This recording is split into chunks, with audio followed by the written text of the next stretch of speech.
El tema de hoy es muy importante. No, no solo es muy importante dentro de... no s- ¿Están viendo la imagen? Sí, profesor, sí se ve. Hoy, ok. No solo es muy importante para que aprueben la materia, sino es muy importante en el ejercicio de la profesión. Después que estén graduados y estén ejerciendo como ingenieros. Es muy clave, de los temas más claves de toda la materia. Todos son claves, pero esto es extremadamente importante.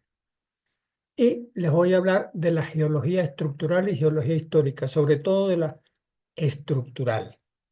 La geología histórica es solamente para mencionárselas, para que tengan una idea de cómo funciona eso, pero no es tan importante en la toma de decisiones para el ingeniero. Para el geólogo sí.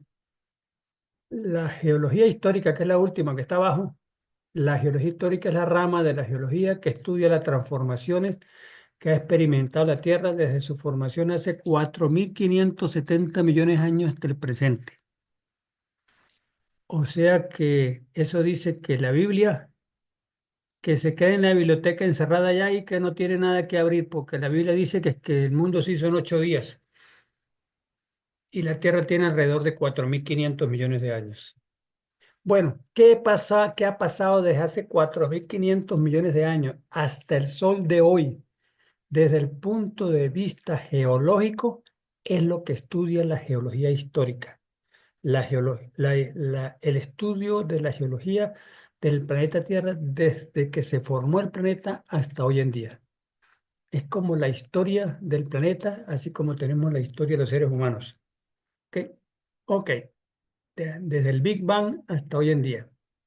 Y les voy a repetir, el Big Bang es lo que está vigente todavía, pero de acuerdo a la ciencia, el Big Bang sigue siendo una teoría, no ha sido comprobada 100%. En la ciencia, cuando comprueban las cosas 100%, es que definitivamente eso es lo que es y eso es lo que hay que percibir. Pero sigue siendo teoría y la mayoría de los científicos que estudian esas cosas están de acuerdo con el Big Bang, pero siguen manteniendo como teoría. Yo estoy de acuerdo con eso, porque en ese universo hay tantas cosas que desconocemos que a lo mejor hay cosas que el día de mañana hagan cambiar la idea del Big Bang, pero hasta ahora es el Big Bang. Bien, la geología estructural sí. Es la rama de la geología que se dedica a estudiar la corteza terrestre. Vamos a dedicarnos a la corteza terrestre. En este tema no vamos a hacer nada con el manto, ni con los núcleos, ni con el núcleo externo, ni con el núcleo interno. La corteza terrestre, porque ahí en la superficie de la corteza es donde el ingeniero construye. ¿Ok? En la superficie y casi en la superficie cuando tiene que hacer túneles. Su estructura y su relación con las rocas que las contienen estudian la geometría de las formaciones rocosas y la posición en que aparecen en superficie. Por eso cuando se estudia la geología estructural se hace un poquito de alusión a la geología histórica. Ahorita en la medida que vayamos avanzando con el tema, vamos comprendiendo eso. Interpreta y entiende el comportamiento de la corteza terrestre ante los esfuerzos tectónicos. O sea, relaciona la corteza terrestre con la tectónica de placas y su relación espacial, determinando la deformación que se produce y la geometría subsuperficial de su estructura. Se, se parte de las superficies originales primarias y superficies actuales. Eso de superficies originales primarias, tengámoslo mucho en cuenta. A lo largo del tema vamos a nombrar mucho eso de superficie original primaria y se las voy a mostrar. Pero vamos a empezar. Recuérdense cuando vimos el tema de las rocas sedimentarias, los sedimentos se colocan en las partes bajas, los valles, las planicies, y esas capas de sedimento que se depositan son de forma horizontal. Y ahí que están depositadas en forma horizontal comienza el proceso de la formación de rocas, que se forma la cementación, todos esos procesos que yo les expliqué a ustedes. Esa posición horizontal de los sedimentos es la posición original primaria, o sea, la posición que tenían originalmente cuando se depositaron los sedimentos. una lava que escurre por las faldas de un volcán y ya no escurre más y se enfría y se hace roca, esa posición que quedó allí es la posición original primaria. O sea, cuando se hizo en roca, ¿qué posición tenía? Cuando se hizo roca, es la posición original primaria. Porque a partir de esa posición han habido muchos cambios. Depende si qué tan viejo haya sido la formación de esa roca o qué tan reciente. Han habido cambios hasta encontrarse cómo se muestra la roca hoy en día cuando le toca al ingeniero trabajar con ella para hacer obras de ingeniería. Eso es lo que se refiere. Bien.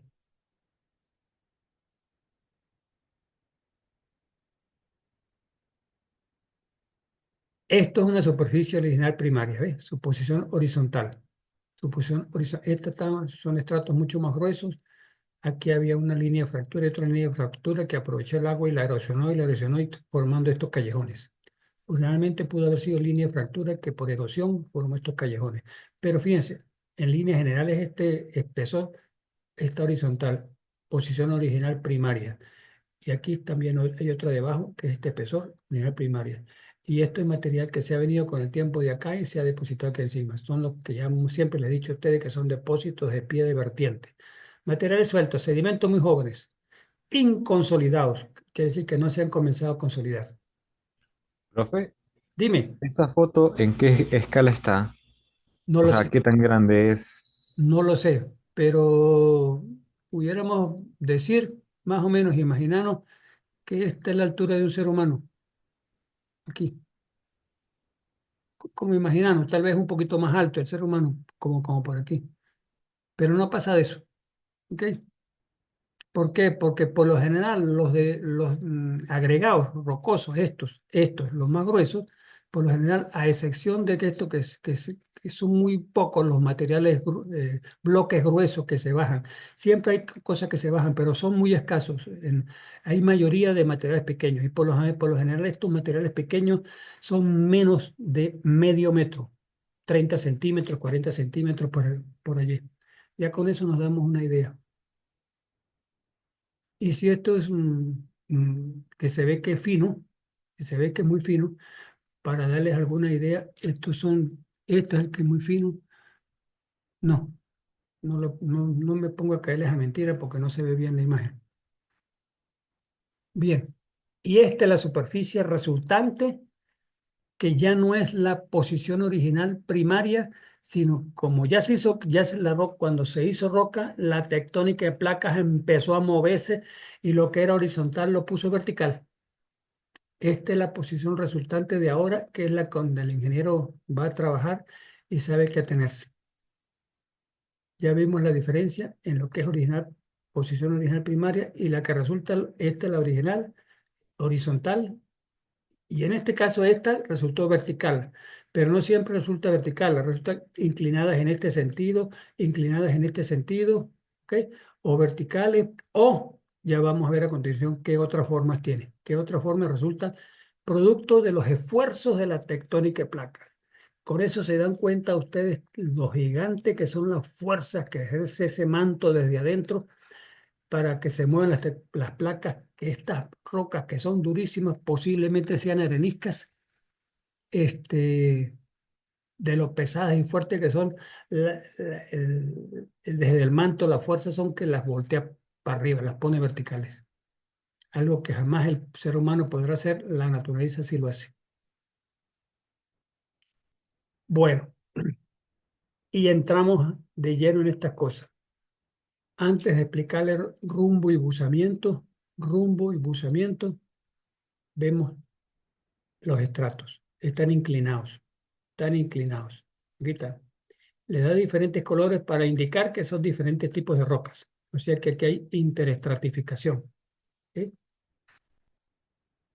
Bien. En la medida que ¿cómo se llama? Los estratos dejan de ser horizontales, o sea, en su posición original primaria, y van siendo inclinados algunos más, algunos más, algunos más, esa inclinación y la orientación, el ángulo de inclinación y la orientación de la inclinación respecto a los puntos cardinales, norte, sur, este y oeste, determina, esa inclinación se miden porque esa es la medición de la orientación de las capas o estratos. Y la inclinación de esos estratos es muy clave para tomar decisiones en ingeniería cuando se construyen obras en zonas montañosas, ¿verdad? Y la inclinación de la capa se llama buzamiento, ¿oyó? Buzamiento geológico, geológico. Escuche bien, Daniel Motilla, es buzamiento geológico, no el que usted hace todos los días allá en el patio ¿cómo se llama? De nutrición cuando llega a dar clase, ¿oyó? Ese es otro tipo de buzamiento. ¿Me está oyendo, Daniel? Daniel, Daniel, te estoy escuchando. Quiero, quiero asegurarme que me están escuchando. O Miguel, por ejemplo. ¿Está escuchando, Miguel? Sí, profe. Sí, profe. Bien. Eso lo dije por echar vaina, porque es necesario que el ingeniero civil haga los dos tipos de buzamiento. El que uno ve en los patios de allá, porque yo también lo veo con todas las canas que tengo yo. Y otro es este, y otro es este. Este es muy clave. Sigamos. Profe, Daniel dice que no le sirve el micrófono. Que no le sirve el micrófono. Bueno, no importa. Ya te escuché, Daniel. Sigamos con la clase. Entonces, el ángulo de inclinación de la capa respecto a la horizontal, por ejemplo, esta es la horizontal, esta raya negra es la horizontal, y esta es la inclinación de la capa. Este ángulo, este, es el buzamiento de esa capa. Se mide con brújulas en campo. Voy a llevar la brújula a la salida de campo para enseñárselas a manejar. Se mide este ángulo de buzamiento. Es necesario que sepan medirlos porque de acuerdo al ángulo, bajo ángulo, por ejemplo, vamos a suponer, ustedes me van a dar la razón, yo creo que esta capa está inclinada como 45 grados, como 45 grados. Bueno, de 45 grados para abajo, o sea, 30, 20, 10, cosas así, esa inclinación es tan baja, tan baja, tan baja, que la gravedad no llama, no ejerce mucha influencia y las capas siempre se mantienen en su posición original como es esta. Por encima de 45 grados de inclinación, dependiendo del tipo de roca, pasa a ser peligro que de pronto esta capa se me deslice para abajo así, ¿ok? O esta capa se me deslice para abajo, dependiendo del tipo de roca. ¿Por qué? Ya hemos visto todas las rocas. Si hacemos un poquito de memoria, las areniscas, que son granos de arena que se cementaron, con la arenisca como contiene granos, y si son de sílice mucho más, la superficie es carrasposita, es carrasposa la superficie de la arenisca porque es granular. Esa condición de que es carrasposa hace que no se deslice con facilidad respecto a la capa de abajo. Se mantiene hasta cierto ángulo. Por encima de ese ángulo tiende a irse para abajo.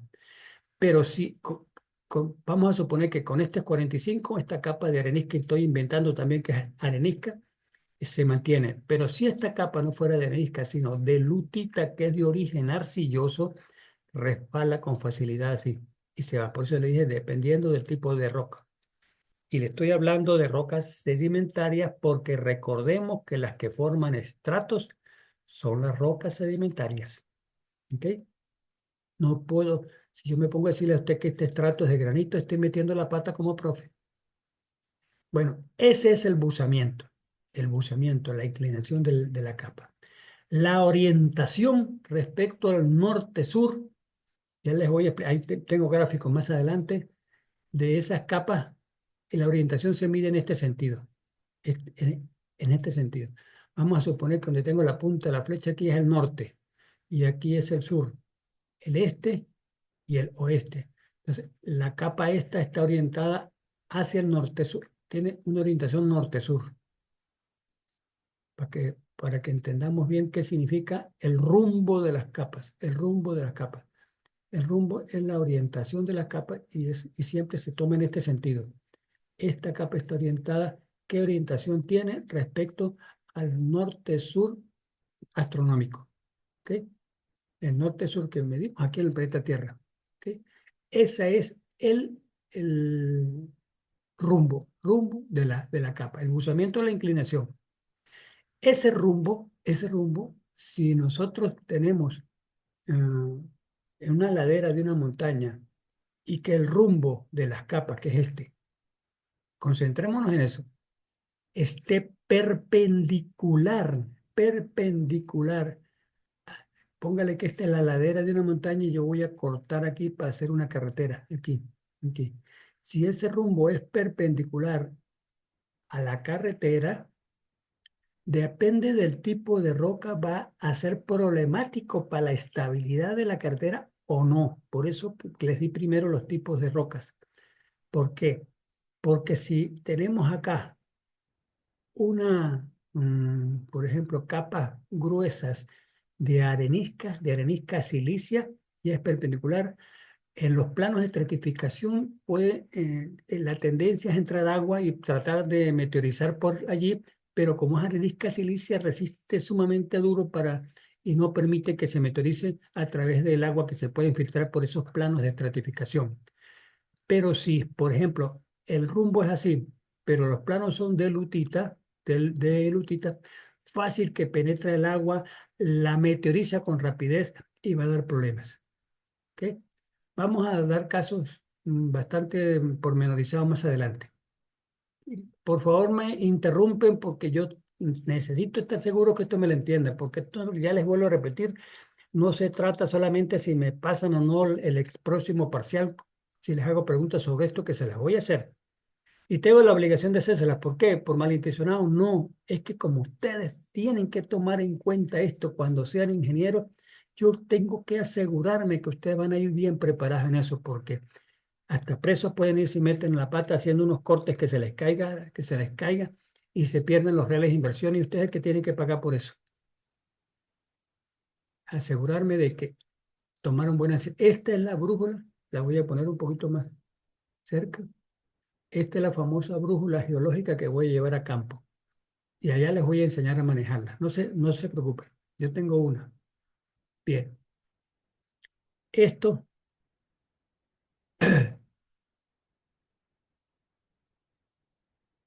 fíjense que aquí los planos están mal inclinados, más inclinados. Tienen más de 45 grados. Por ahí están como 60 grados. Por ahí anda. La vertical completamente son los 90 grados. 90 grados. Entonces estamos como 60 grados como en promedio. ¿Ok?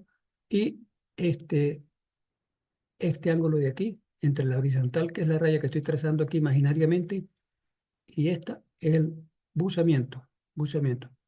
Y el rumbo se mide, no lo puedo mover aquí, pues esto está mostrando perfil.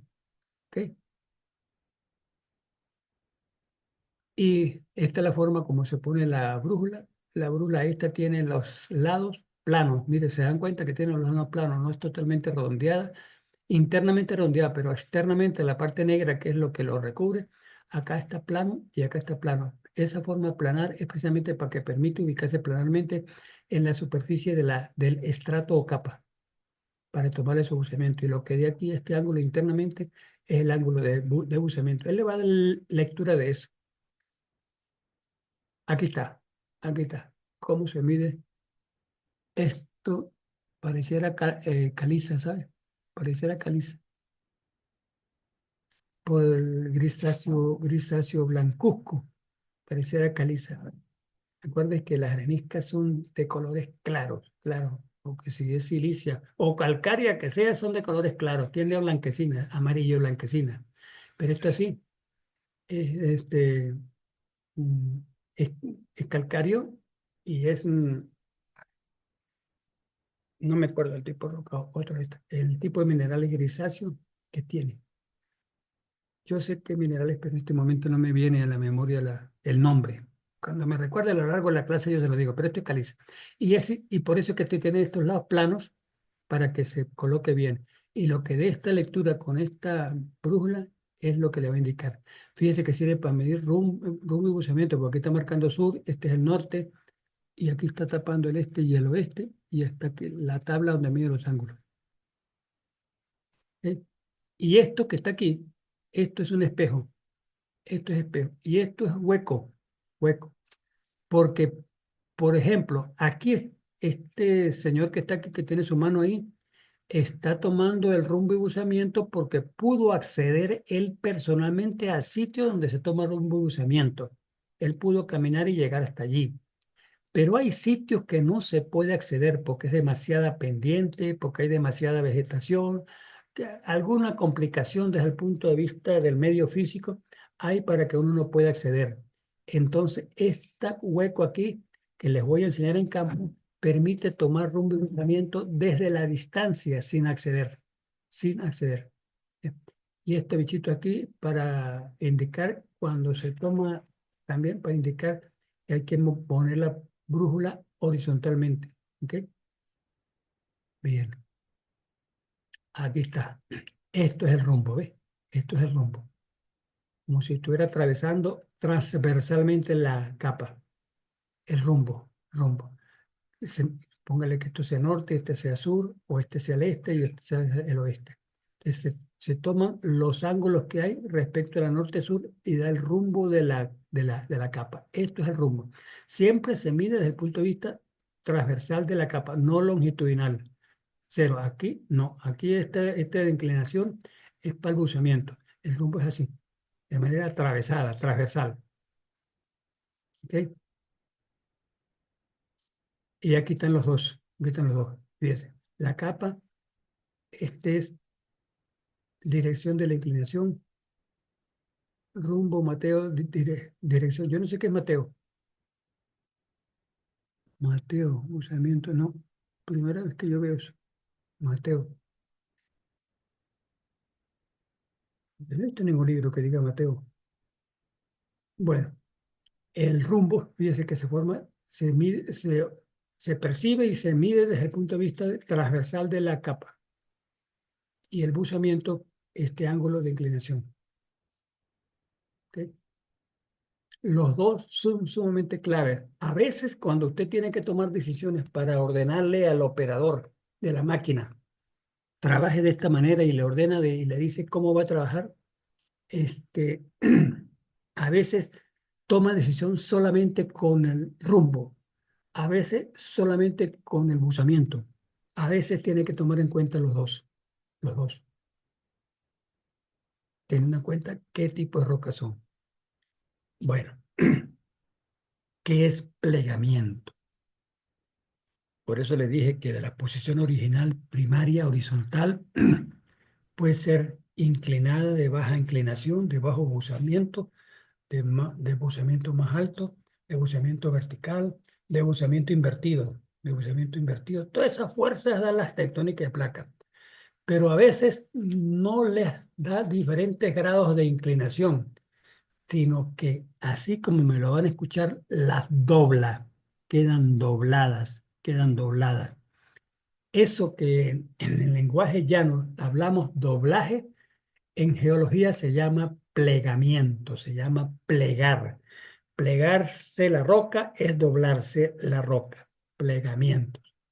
Plegamiento o pliegue es una deformación de las rocas, generalmente sedimentarias.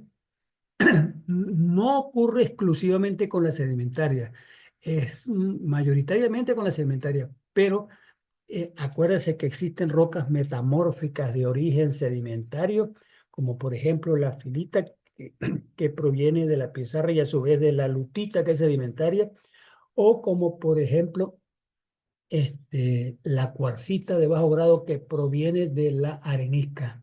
Estoy hablando rocas metamórficas de origen sedimentario, también están sujetas a plegarse.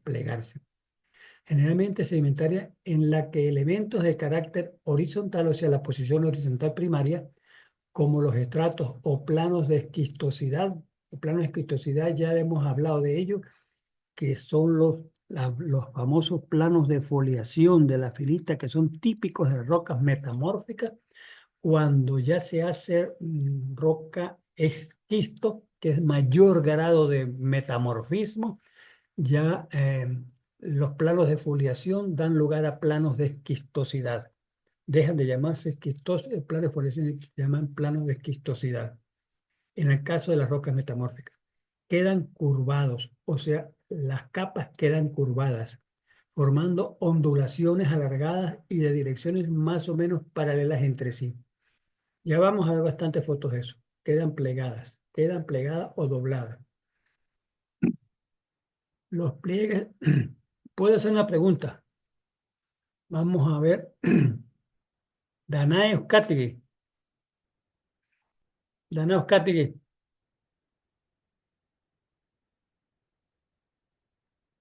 Danae Euskatigi dejó prendida la computadora y se fue a hablar con el bobo por el celular.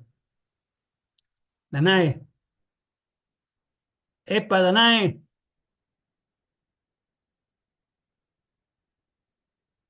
No. Daniel, respóndeme tú entonces. Dígame, profesor. Bien. ¿Y se escucha? Sí, no, es que no te he hecho la Ah, pregunta. Es que no te he hecho la pregunta todavía. no, pero se me escucha a mí. Para que se pliegue unos estratos. Se pliegue significa se curven, se doblen. Y esa curvatura, poca curvatura, mucha curvatura, cosa de esas, los esfuerzos.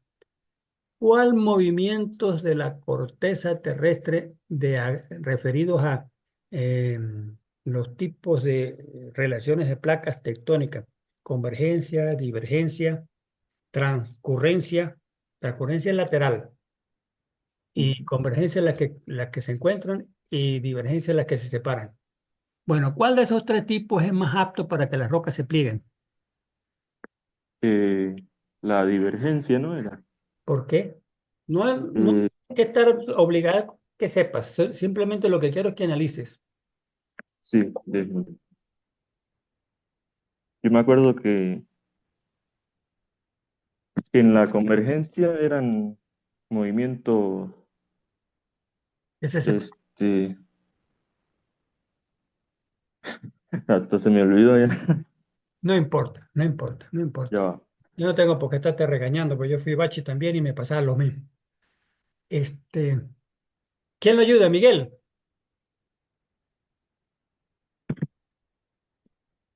Miguel, Pues, profe, aquí mismo en la presentación dice por la succión, o sea, en las placas de convergencia.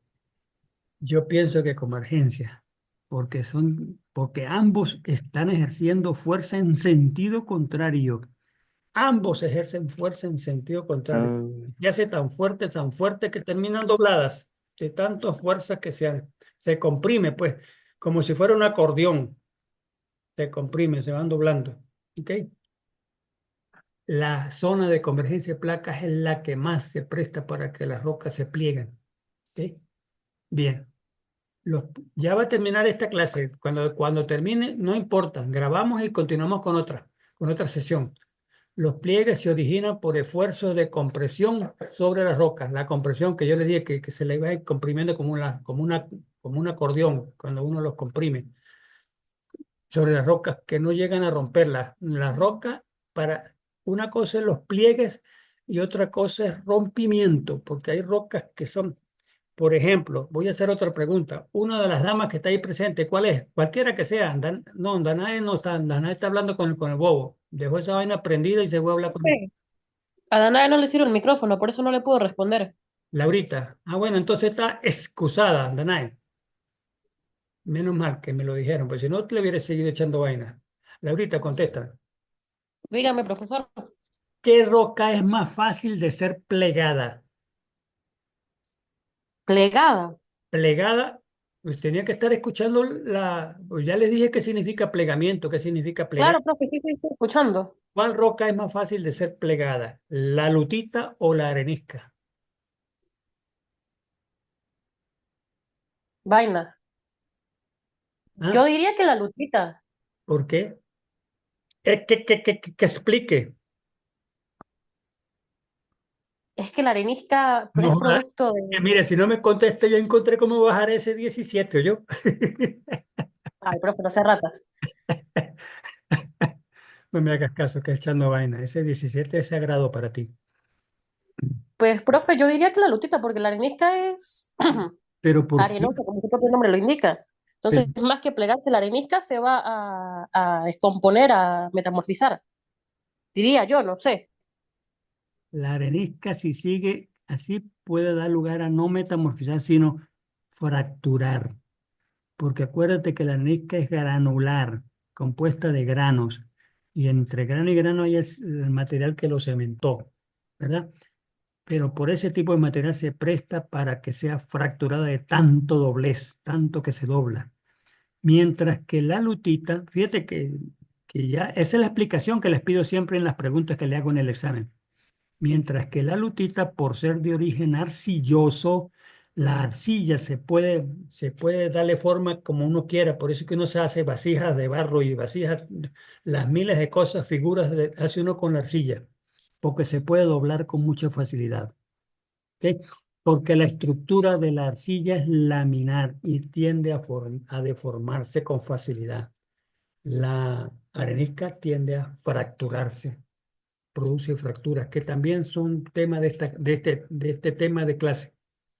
Bueno, eso es, los pliegues se originan por esfuerzos de compresión sobre las rocas que no llegan a romperlas. En cambio, cuando sí lo hacen, se forman las llamadas fallas. Fallas. Es lo que quiero entonces, ya empezó a tocar el tema de las fallas, que son temas de este tema. Cuando esa arenisca ya no soporta más el doblez y se fractura, si ambos lados de la línea de fractura, el que queda para el lado izquierdo y queda para el lado derecho, no se mueven, eso es fractura. Fractura. También se llaman diaclasas. Diaclasas. Ustedes en mi materia pueden utilizar como sinónimo las palabras diaclases y fracturas como sinónimos. Pero si en ese se produce un movimiento como lo estoy mostrando en mis manos, o así, o así, o así, como si fuera así, como tijera, cualquier movimiento que sea, pero que haya desplazamiento de uno de los dos lados o de los dos, eso es una falla. Cuando se produce la fractura sin moverse ninguno de los dos lados, es fractura. Pero cuando hay movimiento de uno de los dos lados o de los dos, es falla. El terremoto que acaba de ocurrir hace como una semana al este de la India, que fue grande, que lleva más de 2.000 muertos. Este, el movimiento de esa falla fue así.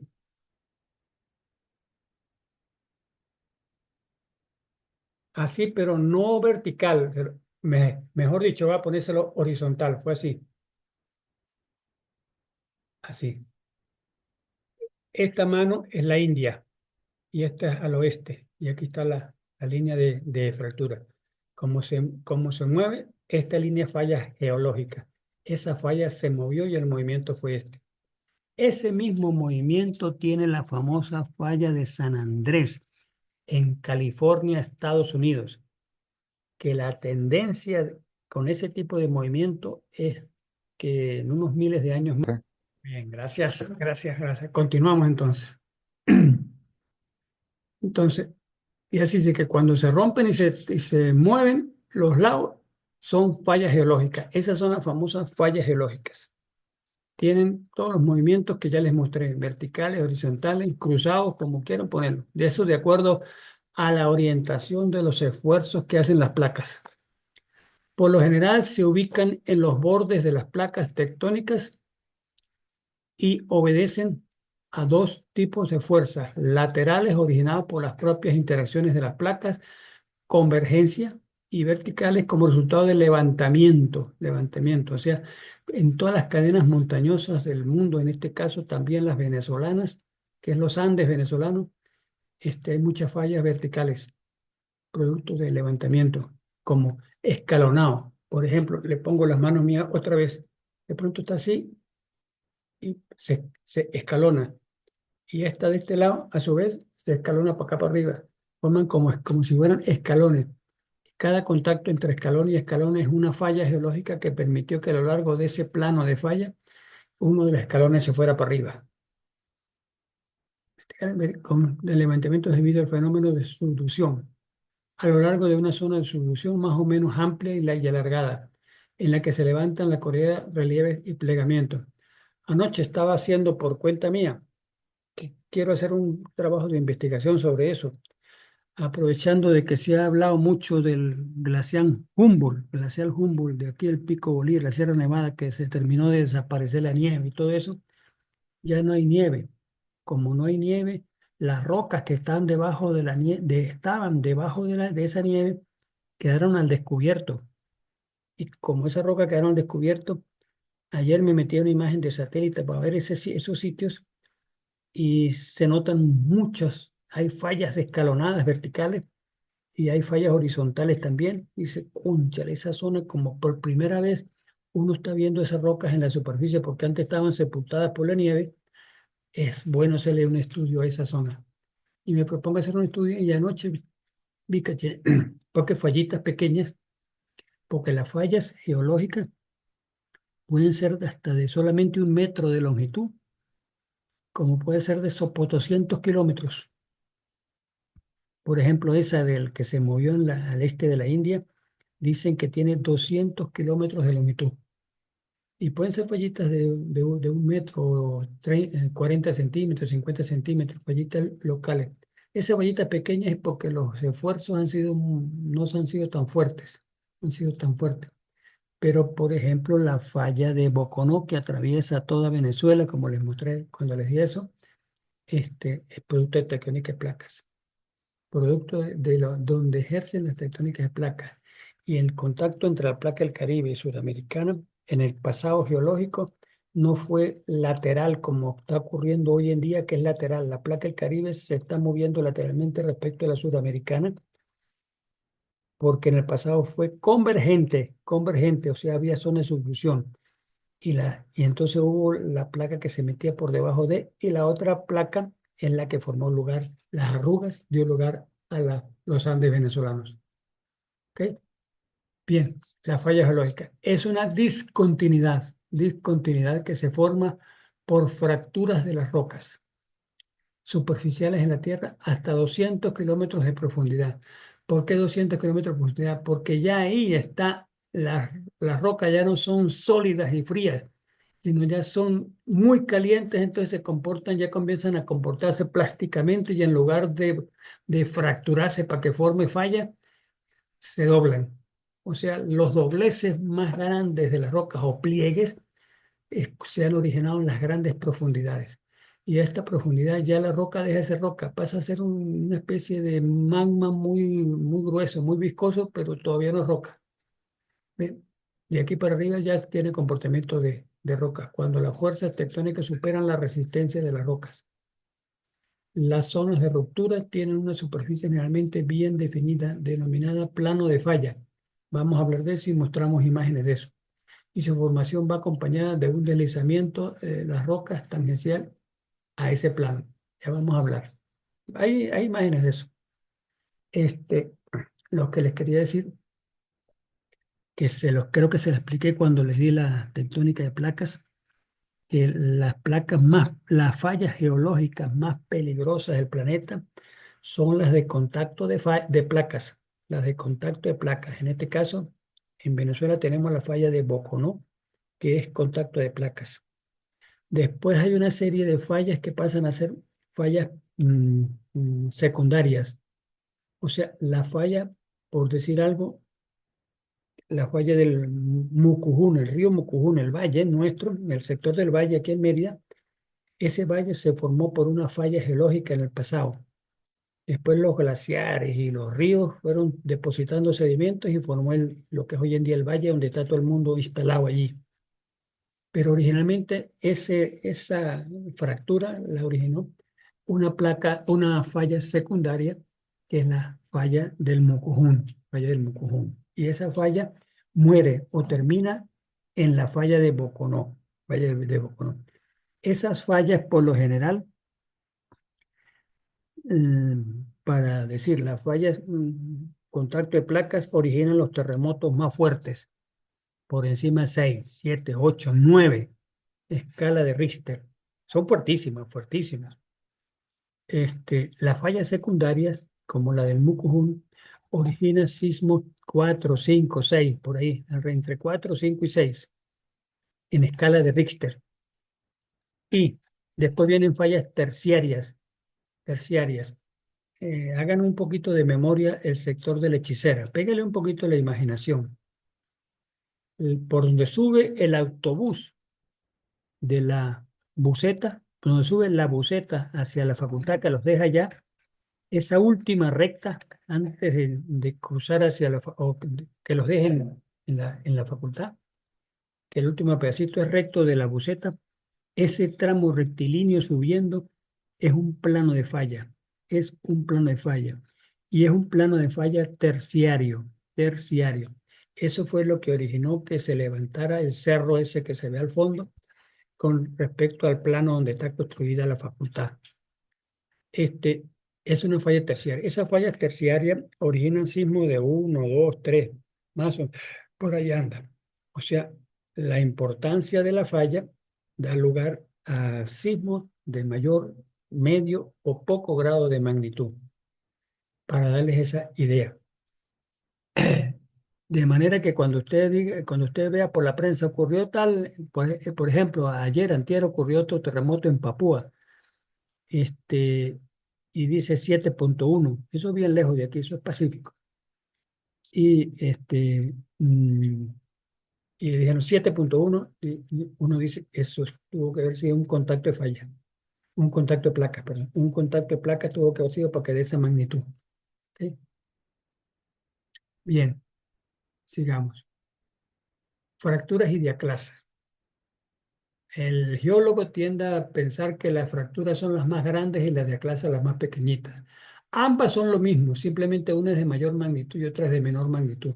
Por eso a mí les acepto que me digan fracturas o diaclasas, les acepto que es lo mismo. Una fractura tectónica, también llamada litoclasa, no le hagan caso a esto, esto es para los geólogos, es una grieta o discontinuidad de la litósfera producida por fuerzas tectónicas. Se forman cuando se supera la resistencia mecánica del terreno a la deformación, o sea que ya la roca que está allí ya no resiste más, ya está deformada todo lo que es capaz de deformarse, o sea, doblarse, doblarse. Y si siguen los esfuerzos y siguen los esfuerzos, entonces ya vence, ya pasa por encima de esa capacidad de doblarse y entonces opta por romperse, porque se forma la grieta y se rompe. En las diaclasas o fracturas simples no hay desplazamiento. Los dos bordes conservan las posiciones relativas uno frente al otro. Por el contrario, en la falla o paraclasa, los dos bloques afectados se desplazan entre sí. Entonces, les vuelvo a repetir, fractura o diaclasa, no hay desplazamiento y se pueden llamar lo mismo. ¿Ok? Y cuando ya ocurre desplazamiento, se llaman fallas geológicas. Fallas geológicas. Entonces, le pregunto entonces, oye, pero es que casi no hay alumnos en clase. Vamos a preguntarle a Rosa Contreras. Rosita. Rosa. Rosa. ¿Está conectada? Nada, nada. Otra que dejó la conexión lista y se fue a hablar con el bobo por el celular. Laurita, pues, Laura. Laura, oye, estoy insistiendo en tumbar ese 17, caracho. Laura, Aquí estoy, profe. ahora sí creo que la voy a ligar, tumbar ese 17. Tengo un ganero bajar ese 17. ¿A qué le tienes más miedo? ¿A una fractura o a una falla? ¿A una fractura o una falla? Desde el punto de vista de ingeniero. No, perdón, a una falla. ¿Por qué? Porque en una fractura se puede trabajar siempre y cuando no esté en el mismo alineamiento de la fractura. Cambio, una falla es el movimiento de ambas placas tectónicas. Sobre 4 te pondría 2.5 yendo para 3, pero no llega a 4. ¿Por qué sería? ¿Por qué sería qué, profe? Que no llega a 4 la puntuación. Con respecto Porque me falta más explicación. Ajá, ¿y cuál es esa explicación que falta? Explicar más sobre las fallas. ¿Y qué sería lo que tendría que explicar sobre las fallas? Ahorita mismo no sabría decirle, profe, le soy sincera. Tendría que repasar un poquito más el tema. Entonces eso quiere decir que sí estaba hablando con el bobo por el celular porque yo lo expliqué ahorita. No, Como- no, estaba un como- poquito ocupada. de lo que diferencia la falla de la fractura es que la fractura es solamente la grieta y la falla es que en esa grieta hay desplazamiento en sus laterales. ¿Qué tal si tú instalas un puente, por ejemplo, sobre una falla que ha tenido un historial reciente de que se mueve, se mueve en los últimos 30, 40, 50 años? Tú instalas un puente o instalas otro puente sobre una fractura. ¿Cuál de los dos tiende a irse para abajo? El puente lo podría instalar sobre la fractura siempre y cuando no tenga la misma dirección que la fractura. Y Pero el que tiende más o es menos confiable para derrumbarse va a ser el de la falla, porque como usted acaba de decir, es el movimiento de ambas placas, ¿no? O sea, claro, claro, los dos sitios donde se instala un puente, se funda, se llaman estribos. Uno del lado derecho, otro del lado izquierdo. Y sobre esos los estribos se pone el puente encima. ujú. Si un estribo va a quedar en un lado de de la falla y el otro estribo al otro lado de la falla, si esa falla se mueve, quiebra el puente. Lo Lo quiebra, parte, sí. claro, lo O parte. sea, Por eso el es, puente, o sea, para meter la imaginación a la vaina, el puente se movería como una onda. Puede ser una onda o un osciloscopio, ¿sabes? O sea, tanto transversalmente como longitudinalmente, o sea, hacia arriba, hacia abajo y hacia los lados. Todo depende del movimiento de la falla. bueno, está bien, no te bajo ni medio punto. Otra definición indica que una diaclasa es una fractura en las rocas que no va acompañada de deslizamiento de los bloques, ¿ves? No, no hay movimiento de bloques que determina, excepto una mínima separación transversal, o sea, se va ampliando la grieta, se va ampliando. Sus estructuras de deformación frágil de las rocas muy abundantes en la naturaleza se distinguen así de las fallas, fracturas en las que sí hay deslizamiento de los bloques. Cuando le di las rocas ígneas, les hablé de las volcánicas y les hablé de las intrusivas.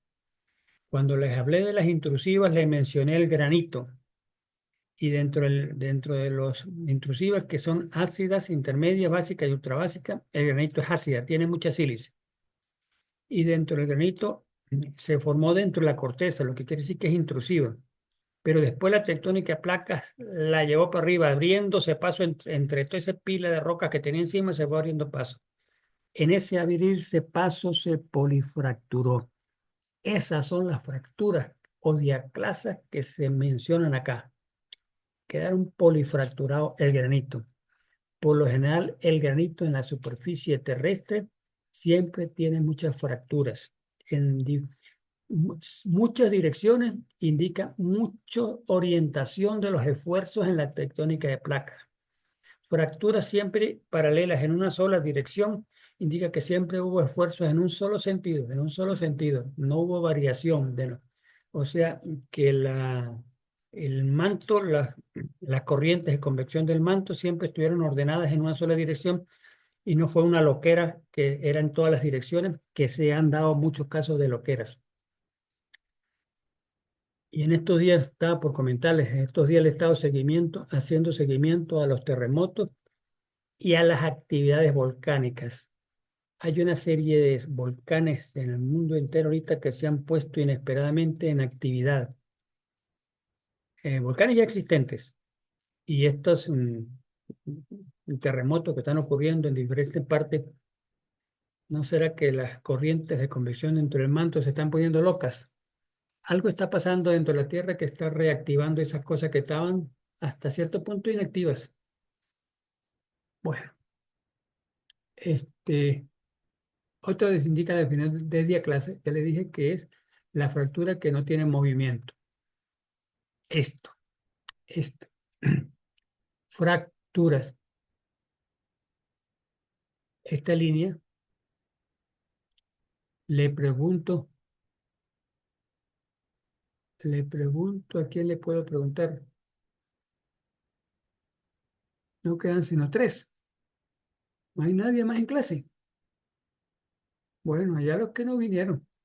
El asunto de ellos, yo doy mi clase. Rosita, ¿me estás escuchando? Danae, Sí, Rosita, bueno, Rosita. Esto es una fractura.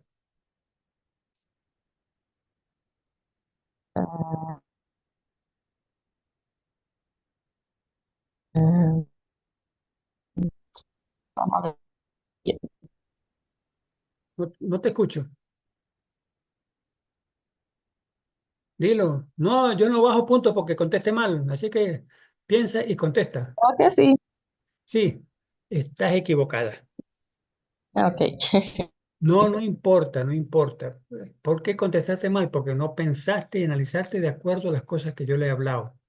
La diferencia entre fractura es que y falla es que la fractura es solamente la grieta sin desplazamiento. La fractura ya ocurre desplazamiento. Mirando este gráfico, vemos que esta capa amarilla llega hasta aquí, esta línea de fractura, y no se continúa para acá. Mira dónde continúa, para arriba. Quiere decir que este bloque subió. Si este bloque subió, hubo desplazamiento, por lo tanto, esto no es fractura, sino falla geológica. ¿Estás viendo? Aquí se produjo la discontinuidad. Esta capa amarilla tenía que haber continuado aquí. Así hubiera la grieta, porque sería entonces fractura. Pero como esto se desplazó para arriba, entonces esto es línea de falla. ¿Está bien? ¿Está bien? ¿Escuchaste? Sí, profe. Ok, ok. Sí, Y no te preocupes que no hayas sí, acertado. sí, le escuché, profe. No te preocupes que no hayas acertado. Yo no soy de los profesores que se burlan de los alumnos porque no contestan bien. Yo contesté mal muchas veces cuando era bachi. Factores de la deformación, o sea, dejan de estar en su superficie original primaria y pasan a doblarse. Esos son los factores. ¿Cuáles son los factores para que ellas se estén doblando? Esfuerzo, esfuerzo. Es la cantidad de fuerza que actúa sobre una unidad de roca, o sea, un estrato, por ejemplo, y que como resultado de su acción, la roca cambia de forma o volumen. Los esfuerzos pueden ser originados por diversas causas: presión confinante, compresión, tensión y cizalla. En la medida que avanza el tema, le explico todas esas cosas. O sea, los esfuerzos, como el que hace mover la corteza terrestre es el manto a través de sus corrientes de convección, entonces ese movimiento son los esfuerzos planetarios que se originan, que son gigantescos, que esos esfuerzos se traducen en la roca, y la roca al verse presionada, aguanta el esfuerzo que le viene por los movimientos de las placas, y cuando ya no aguanta, opta por doblarse. Cuando está por doblado, es más fácil de doblarse, les repito, mientras más profundo esté dentro de la corteza. Por ejemplo, 40, 50, 80, 100 kilómetros de profundidad. A mayor profundidad la roca es más fácilmente doblable, para hablarlo en lenguaje natural y no geológico. Y las rocas cuando están cerca de la superficie, por ejemplo, 5 kilómetros de profundidad, 3, 4, 2, la roca está más maciza, más fría, entonces más quebradiza, cuesta más para doblarse. ¿Ok? Entonces, cuando se producen terremotos que producen movimientos, y el sitio donde hubo el desprendimiento de que ocasionó el terremoto sea cerca de la superficie, las rocas ahí terminan muy fracturadas. Pero si ese movimiento se produce en grandes profundidades, las rocas de las profundidades terminan dobladas. Y si el movimiento se transmitió bastante arriba, las de arriba terminan fracturadas y los de abajo tienen la tendencia a predominar que se doblan. ¿Ok? Consecuencia directa del esfuerzo. Factores de la deformación. La deformación es el cambio de forma o de volumen de una unidad de roca causada por el esfuerzo. Es un efecto de la intensidad del esfuerzo de tal forma que se puede ser elástica, frágil o dúctil. Elástica, frágil o dúctil. Más tarde les explico bien los términos esos de elástica, frágil o dúctil. Puede definirse también como una respuesta de un material, o sea, en este caso una roca, ante la aplicación de un esfuerzo. Hay rocas que ¿cómo se llama? Se experimentan en laboratorios especiales de rocas, donde son sometidas artificialmente a esfuerzos para ver qué tanta fuerza necesita tal roca para que se doble y qué tanto de fuerza ya necesita para que opte por fracturarse o desplazarse a una mini fallita que se produzca allí. ¿Sí? Hay laboratorios especialmente para eso. Aquí en Mérida no lo hay. Puede definirse también como la respuesta de un material ante la aplicación de un esfuerzo. Esta respuesta se mide en términos de la diferencia entre la posición, forma y orientación de un material dado antes y después de la aplicación del esfuerzo. Antes es la posición original primaria y después qué tan doblada resulta. La deformación de un material puede implicar una o varias de las siguientes opciones: traslación, rotación y o deformación interna. Todos estos, todos estos tipos, variaciones de deformaciones que se producen es variado si el contacto entre placas es muy dinámico, muy activo, o, o de pronto las placas tienen mucho que no se mueven y deben movimientos muy lentos. Todo depende de todas esas cosas. Las orientaciones es multidireccional eso, o es una sola orientación permanente. Todas esas cosas hacen que la roca que está sometida a esos esfuerzos, con esas variedades, da lugar a diferentes tipos de deformaciones, tipos de esfuerzo. A eso iba que les mostraba después la explicación. Presión confinante. Una columna de rocas de una región aplasta una unidad de roca. Una columna de rocas de una región aplasta una unidad de rocas. Vamos a ponerle, creo que haya una imagen más adelante, pero invento en teoría. Tenemos unas capas horizontales, por posición original primaria. Para hablar de días de la semana, para que entendamos mejor, más sencillamente la cosa, una se depositó el lunes, otra el martes, otra el miércoles, otro el jueves, otra el viernes. Eso es inventando que los días de la semana fueron tiempos geológicos. Ok, la que se depositó el lunes es la más vieja, por lo tanto, es la que estaría más abajo de todas. Encima está el martes, más encima está el miércoles, y la última que está en la superficie es la que se depositó el día domingo, que es sobre la que nosotros pisamos, los seres humanos. Cuando se produce de acuerdo al tipo de esfuerzo que se produzcan, dobla tanto esas capas que la que estaba originalmente, la que se depositó el día lunes, que es la que estaba debajo, de pronto, producto de esos esfuerzos, la vemos encima, porque el movimiento de placa hizo que la que estuviera más antigua pasara por encima y las más jóvenes quedaron confinadas debajo, confinadas debajo y quedan aplastadas. ¿Ok? Los esfuerzos compresivos son fuerzas colineales actuando en sentidos opuestos y convergentes. Convergencia de placas. Esto es convergencia de placas. En sentidos opuestos. Una placa viene para acá, la otra viene para acá, y ambas tienen la misma fuerza y se pelean las dos a ver cuál puede. Y en esa pelea de las dos cuál pueden, ahí se producen las fallas secundarias, fallas terciarias, plegamientos suaves, plegamientos muy agudos, la presión confinante que les expliqué ahorita, se producen todo ese tipo de esfuerzos. Esfuerzos tensionales. Esto, y creo que vamos a hacer una parada en la salida de campo, que vamos a ver esto por los alrededores de las González. Esfuerzos tensionales son fuerzas colineales actuando en sentido opuesto y divergentes, que es como de cuando divergentes jalan y alargan y adelgazan un cuerpo. Cuando se está levantando las montañas, producto de las convergencias de placas que se producen, las fallas verticales que le dije, escalonadas, que les expliqué hace rato, de pronto con ese escalonamiento, con el tiempo, los escalones más bajos, comienzan como a desprenderse de donde estaban adheridos, comienzan a desprenderse.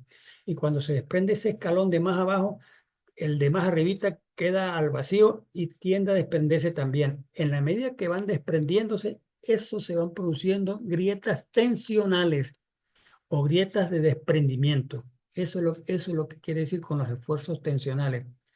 Y ahí hay en la zona de Las González hubo un deslizamiento en el pasado de esa manera, que es parte de los problemas. Si ustedes han pasado por ahí recientemente, la carretera después de la Alcabala de Las González tiene muchos hundimientos, está muy mala, parecen, ¿cómo se llama? En ondulaciones, muchas ondulaciones. Y esa es la zona donde ocurre eso, que vamos a hacer una parada y yo les voy a explicar allá, en el terreno eso. Ok. Tipos de esfuerzo.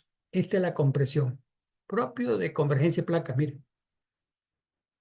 Estos son esfuerzos de compresión. Esfuerzo de tensión. Divergencia de placas. Divergencia de placas. O cuando ya les dije que se van desprendiendo los bloques de los antiguos escalones, se van desprendiendo y se van alejando uno de otro. Cada quien agarra para su lado. Y esta es la cizalla o lateral.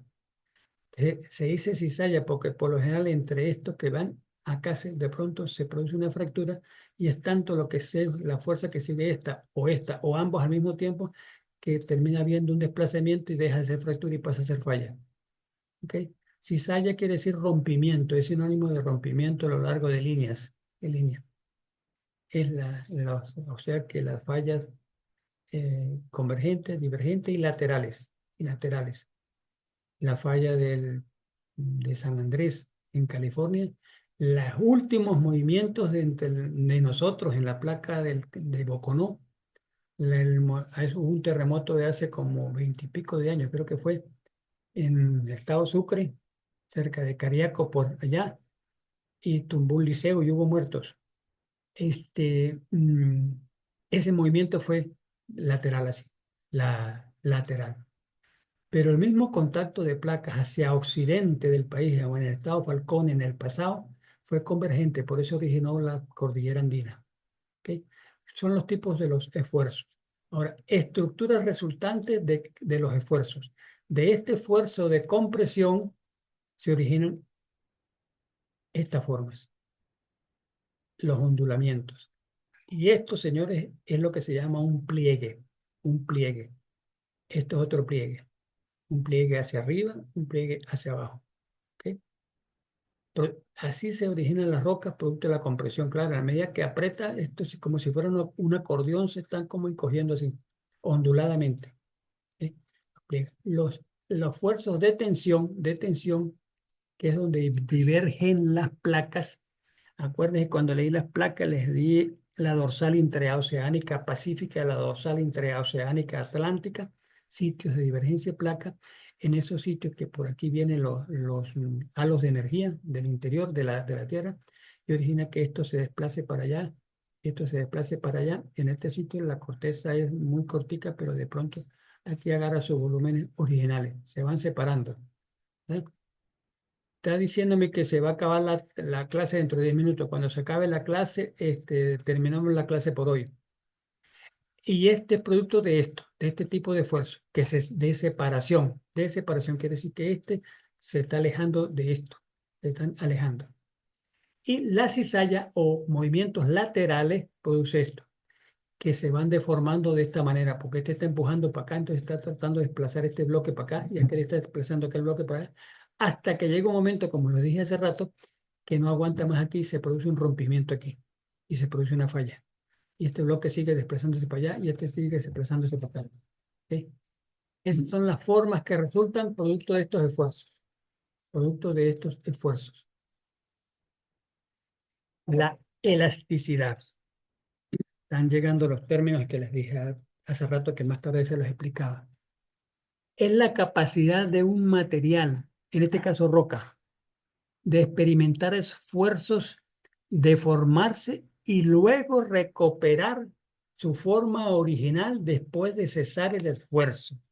Vuelvo a repetir lentamente, capacidad de una roca de experimentar o soportar esfuerzos, como producto de esos esfuerzos se deforma y luego que se deforma y cesa el esfuerzo, termina el esfuerzo, la roca vuelve a recuperar su forma original. ¿Se acuerda cuando les di el tema que les expliqué los sismos? las ondas sísmicas, ondas P, ondas S, las ondas superficiales, que las ondas P son longitudinales, las ondas G son mm, son ondulantes, que las ondas S, que son ondulantes, son de cizalla o rompimiento. Esas ondas, tanto la S, o rompen la roca, la onda va produciendo ya va, un segundito, la onda va produciendo este esfuerzo, la onda de la sismicidad va produciendo esto, va haciendo esfuerzo, haciendo esfuerzo hasta que rompe aquí, o lo cizalla, su cizalla o rompimiento aquí, ¿verdad? Eso ocurre con esa onda. Y la onda P es longitudinal. Cuando esa onda P toca una roca en su movimiento de traslado que hace, comprime la roca, la comprime. Si la roca es elástica, como esto que le estoy mencionando, luego de que pasó la onda P, la roca vuelve a retornar a su volumen y forma original. Si la roca no es elástica, sino el concepto que vamos a ver a continuación es otro, entonces ella queda deformada, producto de esos esfuerzos. En este caso, el esfuerzo lo está haciendo la onda sísmica. ¿Sí? Entonces, la elasticidad, entonces, una vez que el esfuerzo excede el umbral o límite de un material, se procede a la deformación. Bueno, ya aquí, aquí está explicando todo, menos mal. La capacidad de un material de experimentar esfuerzo, deformarse y luego recuperar su forma original, se hace eso. Eso quiere decir que una roca es elástica. Pero si siguen los esfuerzos, una vez que el esfuerzo excede el umbral de plasticidad o límite elástico de un material, se produce su deformación permanente. Llega un momento en que el esfuerzo es tanto y tanto y tanto que ya no es elástico, sino se comporta de manera plástica. Queda deformada permanentemente, de acuerdo a la cantidad, que ya pasó el límite de elasticidad de esa roca. Entonces ya no soporta más para volver a su forma original, sino que se comporta de manera plástica y queda deformada permanentemente. Y el material no recupera su forma original luego de eliminar el esfuerzo. En algunos materiales, incluidas las rocas, el comportamiento elástico depende de la temperatura y la duración del esfuerzo, además de su intensidad. Por ejemplo, a mí se me ocurriría pensar en una pregunta de examen con respecto a estas tres últimas líneas que le leí aquí. El depende de su temperatura. Quiere decir que el comportamiento elástico se comporta a cierta profundidad donde el gradiente térmico produce alta temperatura. La elasticidad no se va a producir, por ejemplo, a un esfuerzo a 30 metros de profundidad, a 30, a 20 metros de profundidad. La roca está ahí muy fría y se comporta muy rígida, por lo tanto no se comporta elástica. Entonces, ya sabemos dónde, porque la roca, de acuerdo a las temperaturas, se comporta elástica o rígida y fría, fracturable o doblable, para traducirlo al lenguaje criollo, y la duración del esfuerzo, además de su intensidad. En geología, los esfuerzos no son producidos como cuando uno camina y dobla la esquina. No, los esfuerzos a veces duran varios años, varios años. Entonces, lentamente a lo largo de esos años es que va doblando la roca, la va doblando. Acuérdese que el tiempo en geología no se mide como el tiempo humano. Límite elástico. Es el umbral elástico bajo el cual la roca no retorna a su volumen original, o sea, ya nos dejó de comportarse elásticamente y empieza a comportarse plásticamente. ¿Ok? Hay un límite cierto, y el límite depende del tipo de roca. Y les vuelvo a repetir, por poner un ejemplo, no es lo mismo arenisca que la lutita, por la explicación que les di hace rato. ¿Ok? No los veo preguntando, no los veo preguntando. El límite de resistencia, límite de resistencia. Yo estoy insistiendo en esta clase bien explicadita porque hay estudiantes que me pidieron permiso para estar ausente en la clase y quiero que la clase quede grabada, bien explicada para que esos que no asistieron puedan comprenderla. Así que si me oyen repetir varias veces, por favor, me disculpa. Es el umbral bajo el cual la roca, límite de resistencia. de resistencia es el umbral bajo el cual la roca se fractura. O sea, ya no se dobla más, ya no aguanto más, ya no aguanto más dobleces, ya no aguanto más dobleces. Como ya no aguanto más dobleces porque los esfuerzos siguen presionando y presionando, opta por fracturarse. Producto de un esfuerzo, ¿ves? Es el umbral o límite bajo el cual la roca se fractura producto de un esfuerzo. Las rocas que poseen valores y límite elástico y de resistencia, límites, oigan esto, poseen valores, o sea, unos índices de límite elástico y de resistencia que no sean muy diferentes, o sea, que sean parecidos. Las rocas son quebradizas. Cuando estos dos límites se parecen bastante, elástico y de resistencia, las rocas son quebradizas. Y cuando el intervalo es más amplio, o sea, que el límite elástico se diferencia bastante del de resistencia, se dice que son dúctiles y se ven fácilmente por fluencia plástica, o sea, se doblan, se doblan, se doblan. Aquí se rompen, aquí se doblan. Téngale cuidado a esto. En años anteriores he hecho preguntas, aquí se me caen. Cuando los esfuerzos son lentos y o continuos, se forman pliegues. Es lo que le dije yo, que es en años geológicos. En años geológicos. Y son permanentes los esfuerzos en años geológicos. Entonces optan por doblarse o plegarse. O arrugas en la roca, se pliegan. Cuando los esfuerzos son rápidos, como un terremoto, por ejemplo, y son muy intensos, si el terremoto es intenso, la deformación es frágil o quebradiza y en consecuencia la roca se rompe, se forman fracturas, rupturas. No sé si ustedes han visto imágenes del terremoto ese del este de la India que ocurrió hace un poquito más de una semana. Se han mostrado imágenes, fotos de los diferentes tipos de terrenos que hubo allá. Unas gigantescas fracturas que se han formado allí, gigantes fracturas, lo que indica que fue rápido y muy intenso y muy intenso.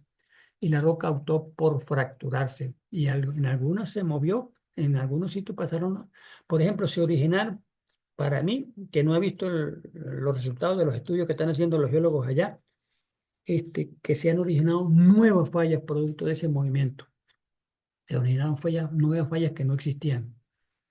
Cuando los esfuerzos son rápidos o muy intensos, la deformación es frágil, quebradiza y en consecuencia la roca se rompe. Se forman fracturas sin desplazamiento y fallas. Ahí en ese sitio tuvo que haber muchas nuevas fracturas y nuevas fallas. Y nuevas fallas. ¿Sí? Tal vez hasta algunas de poca longitud, 1 metro, 1,5 metros, 2 metros, por ahí de esas longitudes, pero se formaron que antes no existían. Pliegues. Pliegues son los dobleces, dobleces. Los pliegues son estructuras geológicas que responden a deformación plástica, ¿ves? Dobleces, deformación plástica, y se forman por acción de esfuerzos tectónicos de compresión, o sea, zonas de convergencia de placas que ocurren en la corteza terrestre.